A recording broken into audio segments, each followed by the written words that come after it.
Hello everyone, thanks for tuning in today. I'm sat with Chris Barber.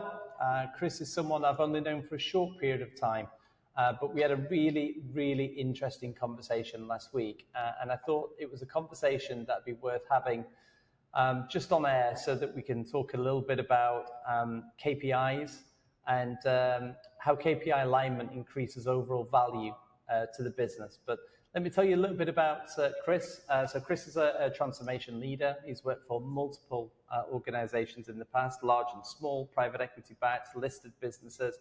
So he's got a great depth of experience and a good breadth of experience in this space.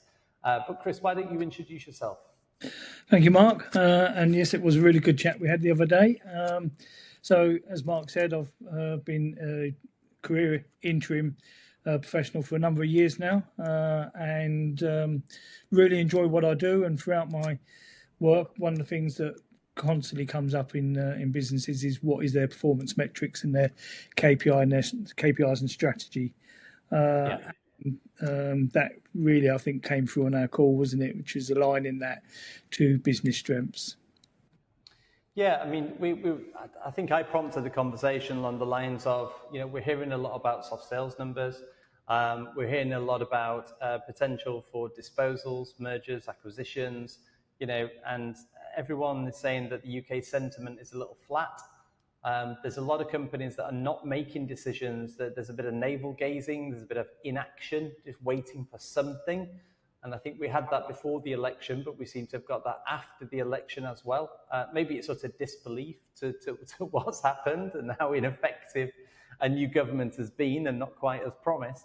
But ultimately, all these things come back to, creating a high performance business, high performance teams, and generating value for the business, generating value for the shareholders.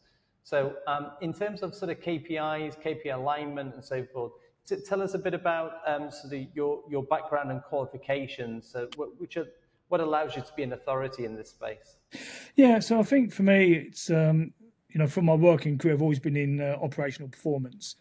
And when I went to do a degree course as a mature student and learned a lot more about business and commerciality, and went into businesses with a different mindset, really, and understanding what makes businesses tick, and starting to look a lot more at how businesses function. And I gained an awful lot from that through looking deeper into a business and looking deeper into the teams that I was managing at the times as to how I can maximise performance. And one of the things that I've really identified with was that what were people working to, what were they coming in to work for, and how were they being measured? Became quite clear to me that certainly the company I was in at the time, and then subsequent companies that I've done interim work for, KPIs weren't aligned. So what they're measuring performance against either wasn't customer centric, and if you're business to customer or your business to business, you've still got a customer, and your KPIs need to be driving customer centric approach for business growth. But more importantly to that, or as important to that, it's the people that are working in the business. Are their KPIs aligned to the business KPIs, and are they being measured against what the business needs to be measured against? And what I found is that the companies that embrace that and understand that actually do far better than companies that have KPIs but aren't necessarily aligned to either their employees or to the business strategic goals. Yeah, I'd agree with that. I'd say it's almost like KPIs are a living thing. They need to change, they need to be updated. And when I speak to clients and potential clients and ask them when the last time the KPIs were looked at, when's the last time the KPIs were aligned, or have the KPIs been aligned to the strategy, sometimes we get the answer that goes, oh, not yet, or it's on the list, or it's something that we're going to do. In terms of the in your career, how often is it that you go into an organization where the KPIs are exactly aligned to where the business strategy is and where the business needs to be? To be in all honesty, since I've been an interim in all the companies I've been to, not at all. And Oh, really? Okay. yeah, it's quite frightening, and I suppose that's why we go into businesses and help turn them around. Because what happens is they've had KPIs, but they might be 4 or 5 years old, if not longer. And what happens is that they don't revisit them. So back to your point, it should be a living thing. There's market dynamics, technology changes, reporting changes, and businesses grow. So what may have been relevant KPIs a few years ago are no longer relevant. And often when I go into businesses, they might have a core set of KPIs, but they're not customer focused, for example. They might just be operationally focused. And, different businesses need different KPIs for measurement. So retail, for example, they'll be looking at, revenue per square foot. And you look at, a HGV vehicle maintenance, for example, they look at turn through and quality in terms of vehicles not coming back in. The important thing for me, and one of the things I've identified and one of the things I've helped businesses with, is understanding what is the core of the business and what is their strategic plan and their growth strategy. And then then looking at, and you only need no more than 10, but I'd say between 5 and 7 core KPIs for the business. And then you define those KPIs, you work with the department heads and determine how you're going to measure those metrics. And the important thing on KPIs as well is it's not just a buzzword. It's about understanding the KPIs, the data behind them. Is the data accurate? How live is the data? How does it flex as the market flexes, so you can spot trends and adapt to trends? And who's monitoring the KPIs? And when you're then looking at your 5 to 7, I'd say is ideal for your business KPIs. Then make sure then that your department KPIs are relevant to your business KPIs.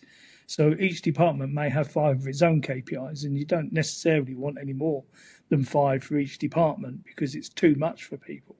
But that really helps people get engaged and drive a culture within the organisation about performance. And if it's aligned to not only what the business wants, that means everyone's driving towards the same goal, you're going to have a much happier workforce because people want to come in and do a good day's work, but they need to know what good looks like and how they're performing against good. If they can't see, or the metrics or the data's not accurate, it's not valid, then unfortunately people will get disillusioned, despondent. A lot of companies tie bonuses to KPIs. And if people don't feel that KPIs are relevant or they have no influence over them, they get disheartened. So employee engagement drops. People give up if they don't feel that they can achieve bonuses because they have no influence over them.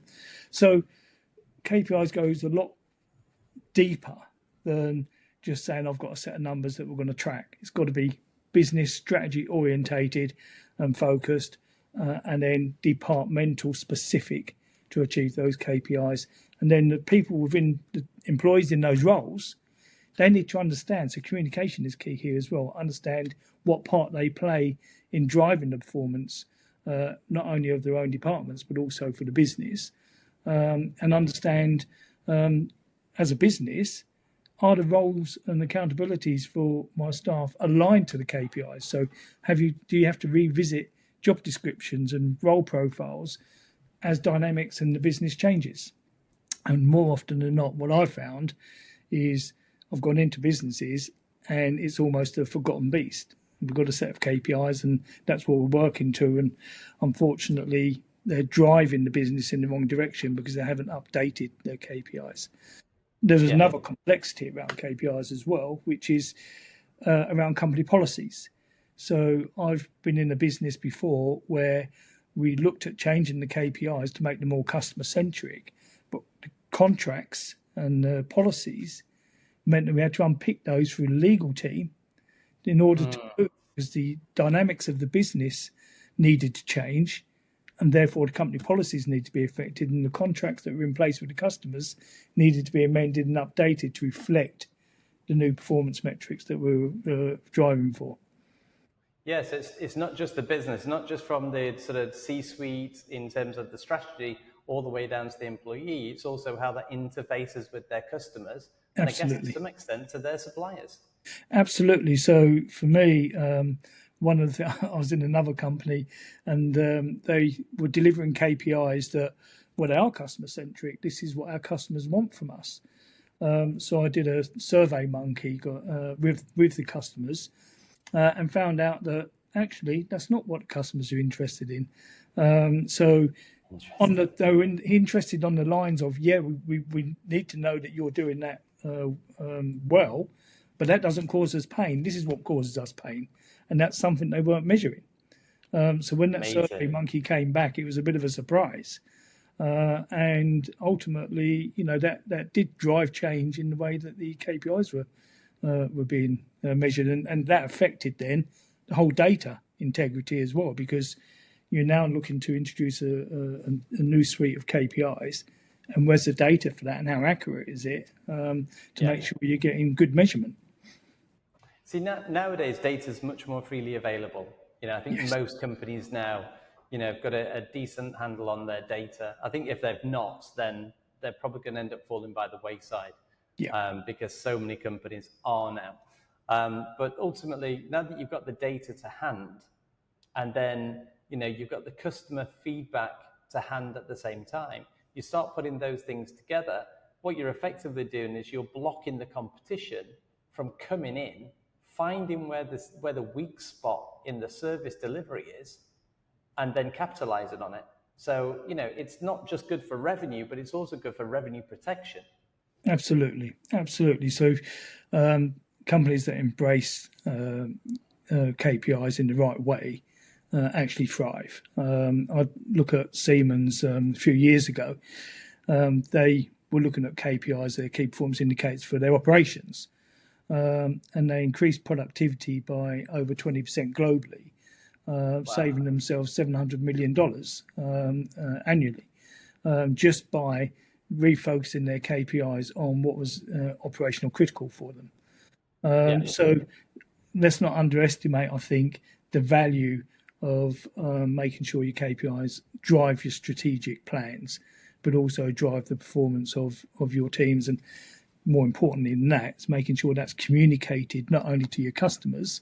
So what are you measuring so the customers will know? And back to your point, you're going to protect your competitor, protect yourself from your competitors, because you are driving the initiative and making sure that you've got a head start on your competitors. Yep, agreed. Is it disruptive to do an exercise like this, to come in and to check if the KPIs are aligned and all those good things? And I'm guessing you do it from the top down. But is it disruptive? Are you going to cause havoc across the organization by doing something like this? No, and the reason I say that is because havoc's already there if the KPIs aren't aligned. And very good point. That staff have, they've got reasonably high attrition, low staff satisfaction levels. So going in and saying, look, this is where I believe the issues are. So you do a holistic approach, and KPI is one of them. And then you put proposals forward, and 9 times out of 10, the leaders of the business actually fully understand and get where you're coming from. And it's positive disruption as opposed to negative disruption. And again, communication being key, as with any transformation and change, it's about communicating how you communicate, which means that, well, what my experience is, you energize staff and you energize people, because some of the KPIs can be very, very quickly introduced and aligned with the roles that people do. And they can feel then that they're contributing. I was in one business and they said, we can't put those KPIs up because we're being the red for everything. And I said, great. And they said, well, what do you mean great? And I said, because now we know where we are. We've got a start point. And your staff will know where they are on the start point is. And we held a town hall, explained where we were as a business and what we needed to do. And everyone got really engaged. Within 3 months, we were in the greens and ambers. against those KPIs from being pretty much red across the board. So Yeah. the power of communicating and identifying what needs to be done. People go to work, we said before, because they want to do a good job. Let's help them do it. Let's show them where we are and how they're performing. The 5% that don't want to do a good job, they're the ones you don't want in your business anyway. Well, this quickly identifies them, doesn't it? They're the ones that have done the workarounds and things like that. And I like that thinking in terms of it can be done quite quickly. But I also like the idea of, if you're a chief executive, you've got some feedback from your customers, which I'm hoping most chief executives know their customers, or at least the 20% or so that bring 80% of the revenue in. And you can say, look, to the whole staff in the town hall, maybe, we've been listening to our customer feedback. This is what our customers are wanting. We know that times change. They've been changing for years and years and years. So ultimately, this thing is always going to be evolving, but we've checked in with them recently. And, we're going to align the KPIs so that we serve the customer better. I guess the staff at that point are thinking, great, less complaints, less trouble. I'm going to go and feeling that I've done a good job. And that when I say to the customer, are you happy with what I've done? Yes, we are. Yeah, this is great. Thank you. That's a nice feeling. People want to go to work for that. Absolutely. And what you're doing is you're not giving them a hard sell. You're not trying to fluff it up or anything else. You're being real with them, and most staff are fully engaged with what's going on in the business anyway. By saying that, you're saying they get the feeling that they're being listened to as well. So it's not just the customers, because 9 times out of 10, they're aware of it and they may not necessarily have the voice to raise it. It's such a powerful thing because it buys staff engagement for no cost whatsoever. Very true. Happy staff is a better performing base, which means you're going to get a higher return on revenue. Back to that Siemens piece, massive improvements just by looking at their processes. 9 times out of 10, when you go into a business for change and transformation, it's not about losing heads. It's about using the resources that you've got in the most effective way, and using their strengths. And the way to do that is making sure that their job roles are aligned to your business growth. And as long as your staff know that, they will actually refocus their attention on driving that business, because nobody wants to be associated with working for a company that's got a bad reputation. So true. True. Yeah, so you get a sense of being and loyalty from your staff because they're happy to be part of that journey. Yeah, that's for business. I think that I see a definite distinction between, let's say, a management consultancy approach to doing something like this and an interim management approach to do something like this. Now, of course, I favour the interim management approach. I'm bound to. That's the industry that I'm in. But ultimately, I quite like the fact that when an interim manager comes in to do an exercise like this, or a program like this, or a project like this, they're hands-on. And I remember our conversation. You told me, I think your phrase was "a day in the life of." Yeah. But what I did remember is that you literally got in the van with the engineer and spent the day with them to understand it. Yeah. So from a KPI perspective, how important is it that this is embedded properly? Oh, can't underestimate it. I hear it, you must hear it as well. You go into a lot of companies, and whether it's processes, whether it's KPIs, a lot of companies feel that they've got KPIs and they work to those KPIs, or they've got processes in place and they work to those processes. But if it's not embedded as a culture within your organisation, it doesn't matter what you've got and what you say, is not going to work. And for a lot of companies, that way of thinking is a starting point, because they might not necessarily have thought like that beforehand. So it does come from top down, and it needs to be communicated from top down as well, that this is where we are and what we're doing. And this is why we're doing it. And the employees need a voice as well. So from the get-go, we're looking at introducing some KPIs.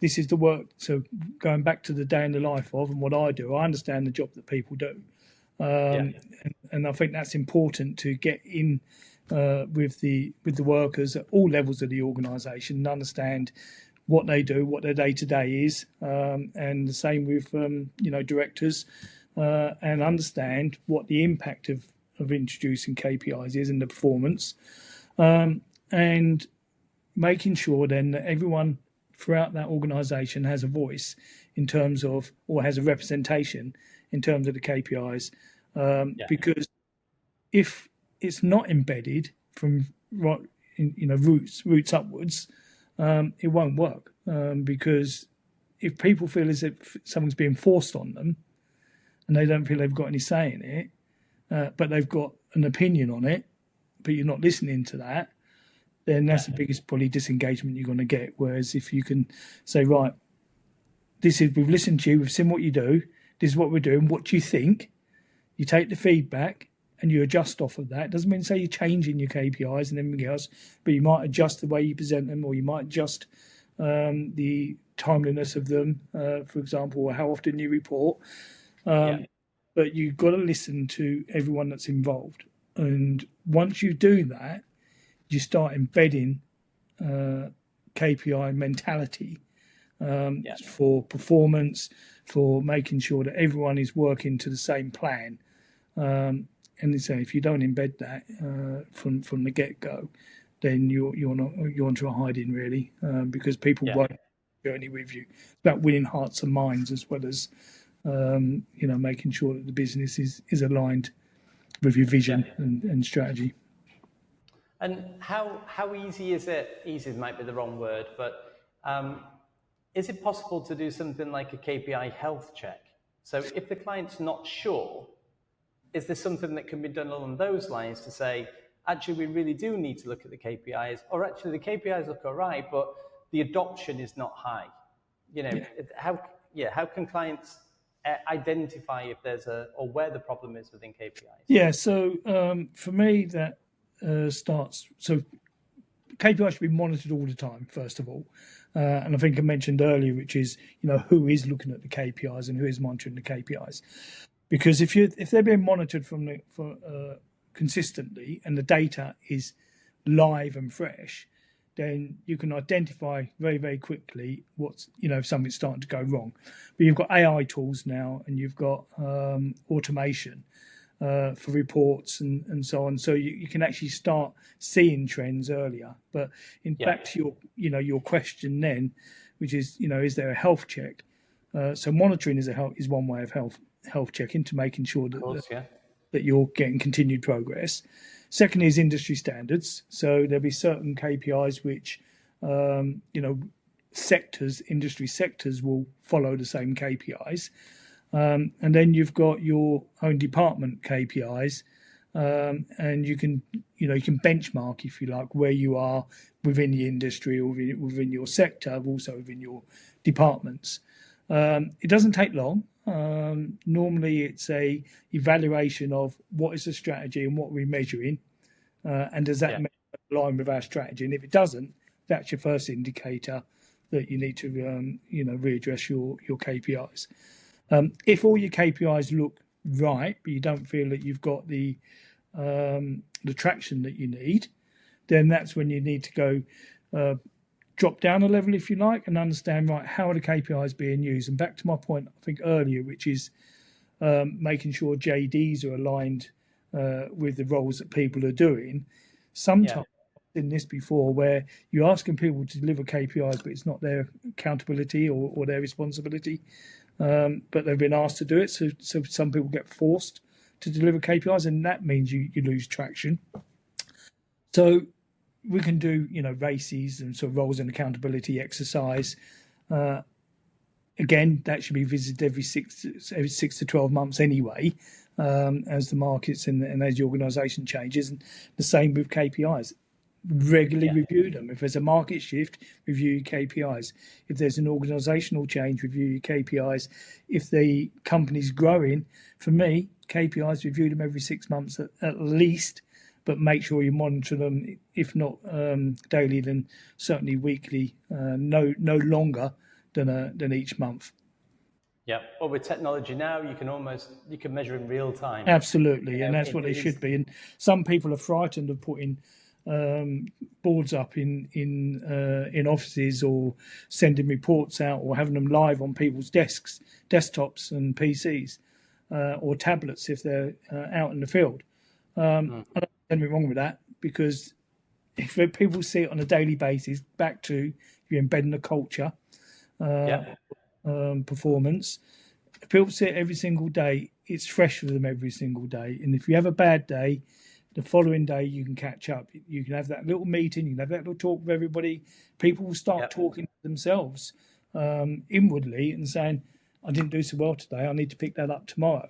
So there's no, in fact, it's so beneficial to have daily performance measures on display, because everyone knows where they are. If you wait until 1 week and then you pick it up for it, you've lost a week. If you're checking them monthly, you've lost a month. And by the time you start addressing it, you already won 2 weeks into the following month anyway. So live data, like you say, AI, automation. And from my experience, people want to see that every day as well. Yeah, and I agree with that. Yeah. I think people want to come in to do a good job, because when you go home and you've done a good job, life's better. Absolutely. And so this resistance to putting measures up probably comes from people that aren't confident either in the data or not necessarily understanding the KPIs themselves. So back to that whole communication piece and embedding it, everyone needs to understand what the KPIs are, why they're there, what their role and responsibilities is for delivering against those KPIs. And if everyone's aligned, so your finance department for the financial elements, the operations team for the operational execution, your sales teams for business growth. As long as everyone's got KPIs, but they're linked to those, as I say, I don't think you need more than 7 for your core KPIs for your business. Then you're going to get everyone going down the same path, and you're going to drive natural growth. So the value of aligned KPIs just cannot be underestimated. No, I agree. I think performance culture. But I think go back to the question that we wanted to talk about, which is how KPI alignment increases overall value to the business. I think the way that you've described it and some of the anecdotal examples that you've given, and to be honest, how you've made it sound relatively straightforward compared to what I thought it was. And given the fact that you've got all this experience, for me, that's been really enlightening. And I had the discussion that we had last week was the same. I remember coming out of that discussion thinking, I wish 3 or 4 clients would have been dialed into that conversation, that they could have spoken with you. But now we've done it on a podcast, so hopefully people will like it, and they'll share it, and they'll maybe take some action and go, you're right. We have got some soft sales numbers. Maybe it's not the fact that sales is not there. Maybe it's the fact that our KPIs are not quite aligned to where the business performance needs to be. Let's take a fresh look at this, because it's an easier fix. Yeah, absolutely. It doesn't need to be complicated. And back to your point earlier, most companies are on top of their data now, because that's a necessity. So, it's just choosing the right KPIs to drive the right attitudes and the right culture within the organisation, which will drive results. Thank you, Chris. Thank you for your time, sir. I hope that lots of people get value out of this. I've really enjoyed the conversation again, so thank you for your time. No, thank you very much. Appreciate it. Thanks. Thanks.